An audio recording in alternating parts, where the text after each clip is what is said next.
What's up, everyone? Welcome back to Comically Boston, episode 38. Today is February 26, 2023. So, today we have another video. Last night we posted a video talking about the Celtics vs. Philly game and everything that happened last week.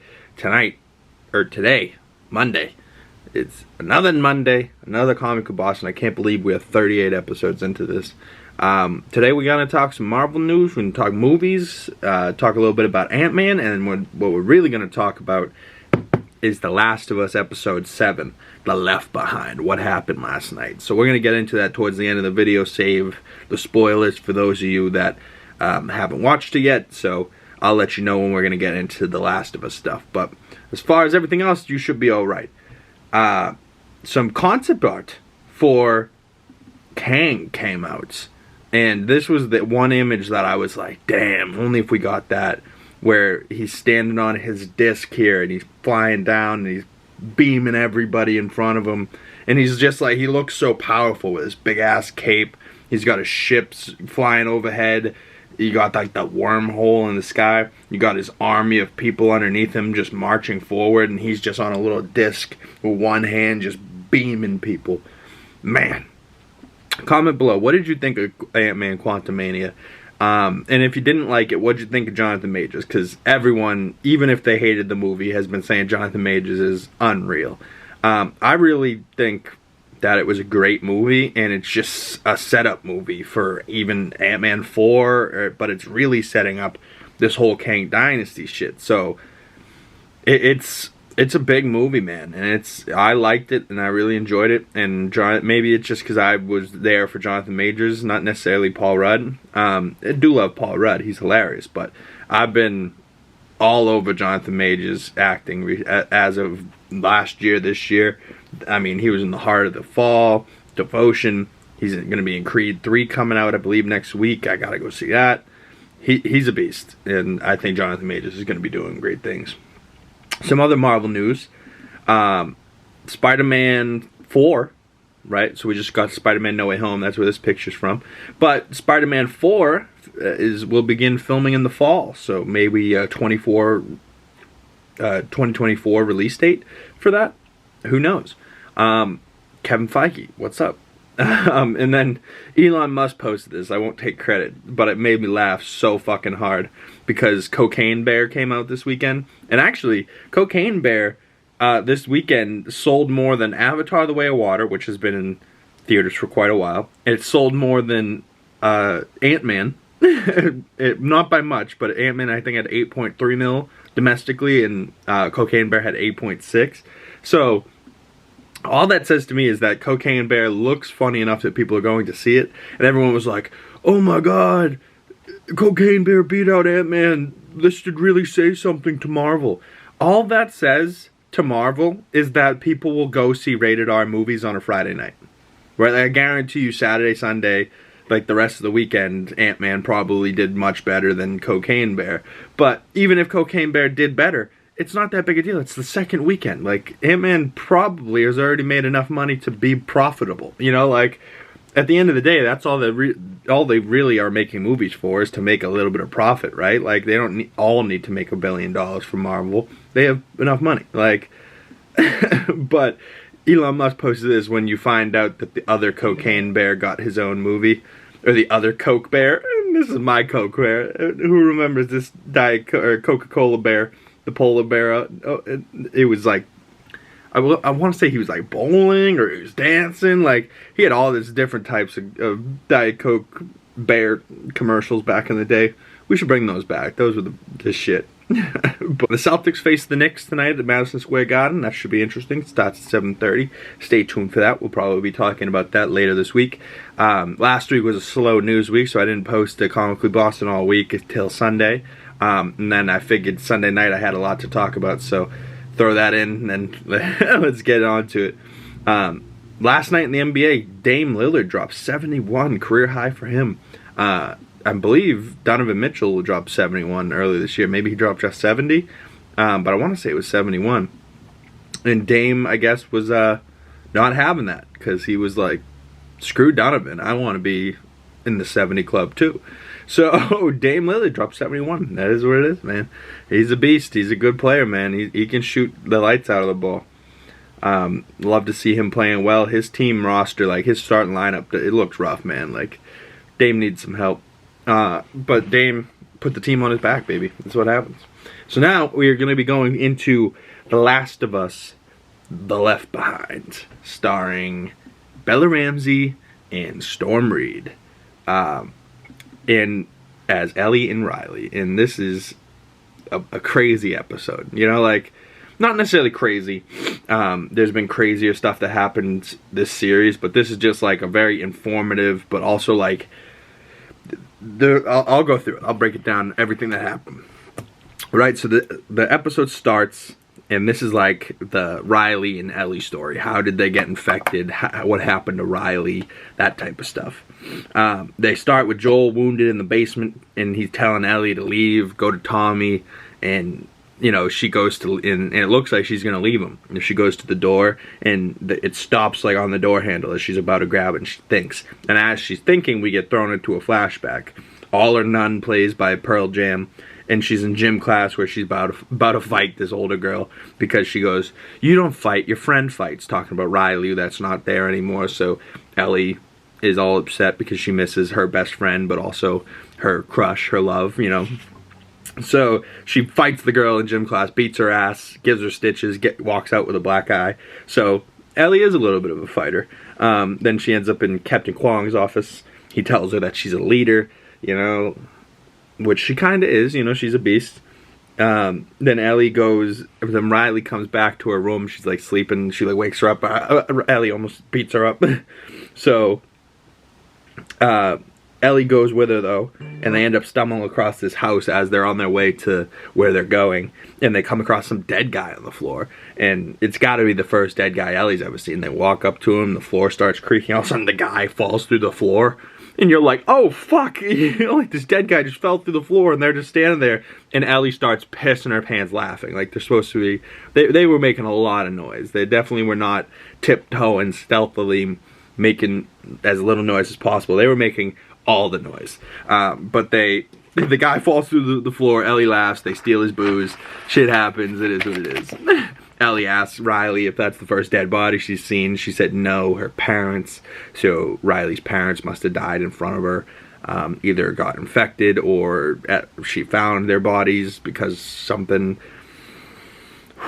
Either way, that's tough.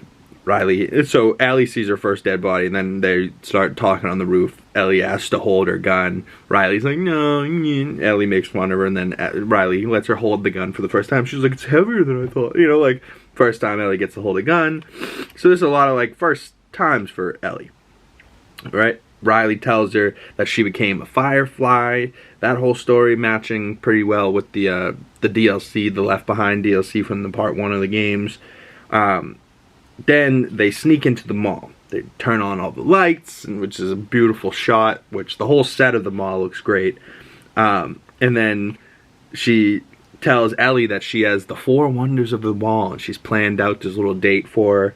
And Ellie finds the escalator, and she's like, okay, 5 wonders of the mall. So the first wonder of the mall is the escalator. Riley has tons of fun on that. But this is kind of Ellie's first date with Riley, and it's kind of cute. You know, you could walk through all their little date things that they do. Right, so then they move on to the second wonder of the mall, which is the merry-go-round from the game. At this point, they've been drinking the booze that they stole from the dead guy. They're like starting to feel tipsy. And she's like, you gave me a magic horse with millions of lights? What could be possibly better than the second wonder of the mall? And then as they're there, Riley starts talking to her about why she left and why she did what she did. And Ellie's like, listening to her, like, why didn't you tell me all these things? And Riley's like, listen, they were gonna make me shovel shit. Like, you could be a leader of the Fedra people and the QZ, but Riley was gonna be shoveling shit, so she decided to she wants to leave and be a firefly, and I don't blame her. The third wonder of them all is a time machine. Ooh, what's the time machine? It's the photo booth from the game, which is funny in the game because you have different options. You can be a friend, you can do lovely, you can do like fancy or something. There was 3 options. I don't remember the third one.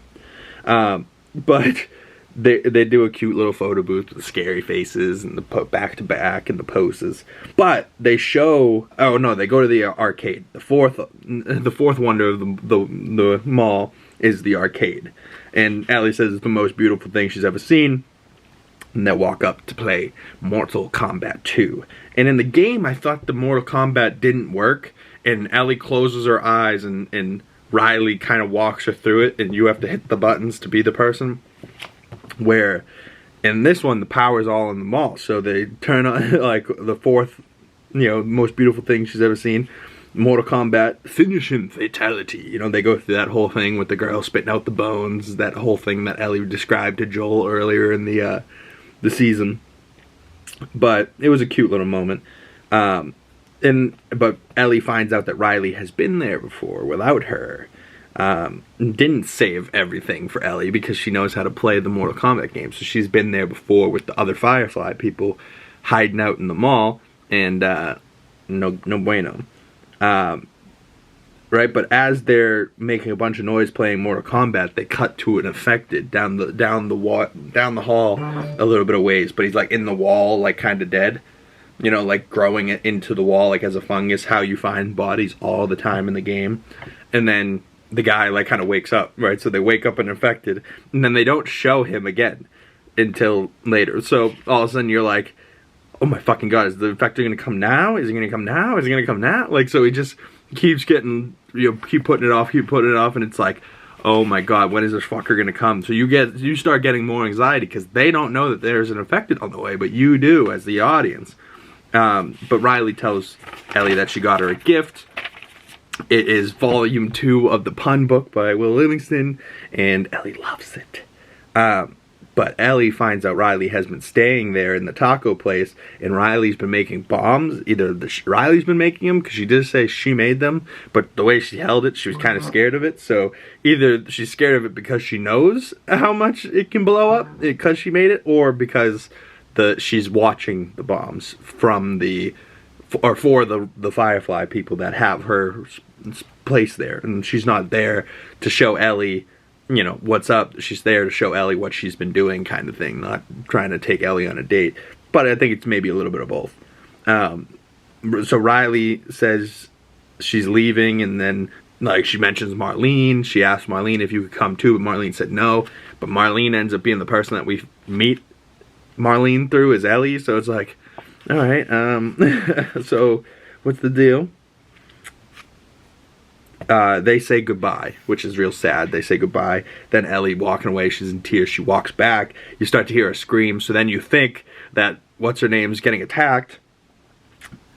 She runs back in, and it's just a Halloween prop, a gravestone screaming, which I hate those stupid Halloween props. They're screaming and making noise for no reason. We get it, you're spooky. Shut the fuck up. Like, but the fifth wonder of the mall is the Halloween shop. Ellie takes the book back from Riley, the clown and the wolf masks from the game, which I believe is the first thing you do in the game, and then you go to the merry-go-round, and then that's where the power like kills out, and then you go to the arcade and you do this shit. I don't remember the DLC necessarily 100%, but I also know that we weren't necessarily at the... We weren't... Were we? Yeah, we were, weren't we? We were already in Colorado in the game when he got hurt, but he ended up... In the game, I thought he got hurt before. Oh well. Oh well. The game is a very good game. Go play it yourself. But I'm trying to just piece together all the parts of the game in my head as I'm making this video. But I want to say that the game, because I remember her sitting in the helicopter, but maybe that's a different part.